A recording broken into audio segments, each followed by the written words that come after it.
वंदना घबराते हुए कहती है, चुप हो जाओ जी। हे काली माँ, मेरे पति की रक्षा करना और अनजाने में इनसे जो अनर्थ हुआ है उसके लिए माफ कर देना। अब ये कभी उसका नाम नहीं लेंगे। विराट हंसते हुए कहता है, क्या वंदना, तुम भी ना, ये यक्षिणी वक्षिणी ना कुछ नहीं होता, समझी? ये सब बस मनगढ़ंत बातें हैं जो गांव वालों ने बनाई हैं और कुछ नहीं। आप नहीं मानते तो मत मानिए, पर मैं तो मानती हूँ ना। आप अपना जल्दी से आ जाइए बस। हाँ वंदना, आ रहा हूँ, बस ये नदी तो पार कर लूं पहले। अच्छा, मैं रखती हूँ। अरे ऐसे कैसे? तुम्हें नहीं लगता तुम कुछ भूल रही हो? मैं भूल रही हूँ? क्या भूल रही हूँ? यक्षिणी के बारे में याद रख सकती हो, लेकिन ये याद नहीं रख सकती कि आज हमारी शादी की सालगिरह है। गलती हो गई जी, माफ कीजिएगा। आपकी फिक्र में तो मैं भूल ही गई थी। विराट मुंह बनाते हुए कहता है, अब भूल गई थी ना तो उसकी सजा तो मिलेगी तुम्हें। सजा के लिए तैयार रहना। वंदना प्यार से पूछती है, अच्छा, तो क्या सजा देंगे आप? तुम्हारी सजा ये है कि तुम्हें आज रात भर जागना पड़ेगा। वंदना शर्मा जाती है और शर्माते हुए कहती है, आप भी ना कैसी कैसी बातें करते हैं आप। अरे अपनी पत्नी से ऐसी बातें नहीं करूंगा तो किससे करूंगा? ठीक है, आ जाइए, मैं इंतजार कर रही हूँ आपका। जल्दी आना। वंदना फोन कट कर देती है और विराट वापस से नदी पार करने लग जाता है। अभी विराट ने एक दो कदम आगे बढ़ाए ही थे कि तभी उसको पायल बजने की आवाज सुनाई देती है। विराट को लगता है कि उसके पीछे से कोई लड़की भागते हुए निकली हो। पायल की आवाज सुनकर विराट जहां पर था वहीं पर रुक जाता है और पीछे मुड़कर देखने लग जाता है। जब वो पीछे मुड़ता है तो सिवाय अंधेरे के उसे कुछ दिखाई नहीं देता। उसके पीछे कोई नहीं था। ये वंदना भी ना यक्षिणी का नाम लेकर ना मेरे मन में ना उसका वहम डाल दिया है और वही वहम डरा रहा है अब मुझे। और वैसे भी मैं तो खुद यक्षिणी से मिलना चाहता हूँ। बड़े चर्चे सुने हैं उसके, सुना है बड़ी खूबसूरत है। इतना कहकर विराट वापस से आगे बढ़ने लग जाता है। विराट मुश्किल से अभी एक दो कदम ही चला था कि तभी उसे नदी के किनारे पर एक काला साया दिखाई देने लग जाता है। उस काले साए को देखकर विराट के कदम अपने आप थम जाते हैं। साए को देखकर ऐसा लग रहा था कि जैसे वो विराट का ही इंतजार कर रहा था। काले साए के पास से पायल के बजने की आवाज और चमेली के फूल की खुशबू आ रही थी। विराट के हाथ पैर कपकपाने लग गए थे। विराट डरते हुए कहता है, कहीं वंदना की बातें सच तो नहीं थी? ये यक्षिणी तो नहीं? विराट उस साए को देखकर इतना डर गया था कि उसका पूरा चेहरा पसीने से लथपथ हो गया था। विराट के हाथ पैर ठंडे पड़ गए थे। उसका दिल जोरों से धड़कने लग गया था। उसे समझ नहीं आ रहा था कि वो क्या करे। विराट डरते हुए कहता है, कौन है वहां पर? कोई जवाब नहीं आता है। सन्नाटा अब भी छाया हुआ था। विराट अपने मोबाइल का टॉर्च उस काले साए पर मारने लग जाता है। जब उस टॉर्च की रोशनी उस काले साए पर पड़ती है तो विराट देखता है कि वो साया और किसी का नहीं बल्कि एक लड़की का था। नदी के किनारे पर एक बहुत ही खूबसूरत लड़की खड़ी हुई थी जिसकी उम्र करीब 24 साल और लंबाई 5 फीट 2 इंच थी।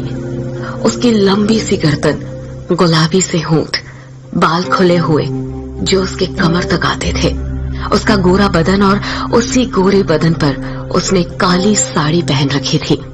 वो लड़की किसी अप्सरा से कम नहीं लग रही थी। वो इतनी खूबसूरत थी कि कोई भी मर्द उसका रूप देखकर अपनी हदों को भूलकर उसकी बाहों में मदहोश होना चाहेगा। वो लड़की अपने हाथ से विराट को इशारा करते हुए अपने पास बुलाती है। उस लड़की को देखकर विराट भूल गया था कि यक्षिणी जैसी कोई चीज भी होती है। विराट अपनी साइकिल को वहीं पर छोड़ देता है और जल्दी जल्दी उस लड़की के पास जाने लग जाता है, जैसे उसके बदन में कोई आग लग गई हो। विराट उस लड़की के पास जाकर उससे धीरे से पूछता है, कौन हो तुम और यहाँ पर क्या कर रही हो? क्या नाम है तुम्हारा? लड़की अपने चेहरे पर मुस्कान लाते हुए कहती है, नाम में क्या रखा है, जो रखा है काम में रखा है। कैसा काम? लड़की विराट की आंखों में देखते हुए कहती है, वही काम जो तुम घर पर जाकर अपनी पत्नी के साथ करने वाले थे। तुम उसे आज रात भर जगाना चाहते थे ना, क्या तुम मुझे नहीं जगाओगे? उस लड़की की आंखों में एक नशा सा था, जिसे देखकर विराट सब कुछ भूल गया था।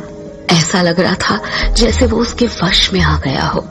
विराट भी उस लड़की की आंखों में देखते हुए कहता है, हाँ क्यों नहीं, मैं तुम्हें आज रात क्या, कल परसों नरसों हमेशा जगा कर रखूंगा, कभी नहीं सोने दूंगा तुम्हें।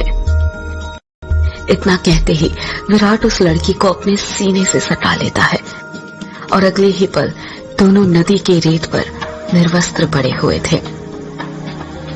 दोनों के जिस्मों की गर्मी से रेत उनके शरीर पर चिपक गई थी। उस लड़की के बदन में से चमेली के फूलों की खुशबू आ रही थी। लड़की नीचे थी और विराट उसके ऊपर। विराट के माथे की पसीने की बूंदें ये साफ जाहिर कर रही थी कि वो थक चुका था और उसके बदन की सारी ताकत खत्म होने वाली थी। पर उस लड़की का चेहरा देखकर ऐसा लग रहा था जैसे अभी तो कुछ हुआ ही नहीं था।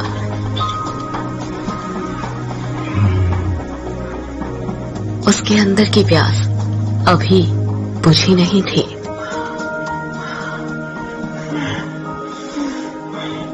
विराट अपनी चरमोत्कर्ष अवस्था में पहुंचने वाला था और कुछ ही पल में वो उस लड़की के बदन पर ध्वस्त होने वाला था। तभी उसकी नजर उस लड़की के वक्ष पर पड़ती है और वो देखता है कि उस लड़की के वक्ष पर धीरे धीरे झुर्रियां आने लग गई थी। उसके हाथ पैरों की नसें बाहर निकलने लग गई थी। उसके बाल काले से सफेद होने लग गए थे। देखते ही देखते वो लड़की अचानक से बूढ़ी औरत में तब्दील हो जाती है। ये सब देखकर विराट की आंखें फटी की फटी रह गई थी। उसका गर्म बदन अचानक से ठंडा पड़ गया था। विराट कांपते हुए कहता है, कौन हो तुम? वो लड़की धीरे से कहती है, मैं यक्षिणी, तेरी मां। ये सुनकर विराट के रोंगटे खड़े हो जाते हैं और वो झट से उससे दूर हटने लगता है। पर उसी वक्त यक्षिणी उसे अपने दोनों हाथों से पकड़ लेती है और कहती है, अभी कहाँ जा रहे हो प्रियतम? मेरी प्यास अभी बुझी नहीं है। तुम तो मुझे कल परसों नरसों हमेशा तक जगाना चाहते थे ना? क्या हुआ, थक गए या डर गए मेरा असली रूप देखकर? विराट उसका खौफनाक चेहरा देखकर इतना डर गया था कि कुछ भी नहीं बोल पा रहा था। उसको यक्षिणी की आंखों में खुद की मौत नजर आ रही थी। यक्षिणी गुस्से में कहती है, वासना की प्यास में तू ये भूल गया कमीने कि तेरी पत्नी वंदना तेरा घर पर इंतजार कर रही है और तू यहाँ पर मेरे साथ। तुम मर्द कभी एक स्त्री से प्यार नहीं कर सकते। तुम्हारी हवस कभी खत्म नहीं होने वाली। इतना कहकर यक्षिणी अपना हाथ विराट के सीने पर रख देती है। यक्षिणी के लंबे लंबे काले नाखून थे जो चाकू की तरह पैने थे। विराट डरते हुए कहता है, नहीं नहीं, ऐसा मत करो, जाने दो मुझे। जाने ही तो दे रही हूँ। पहले बटोला, पहले बटोला, पहले बटोला। इतना कहकर यक्षिणी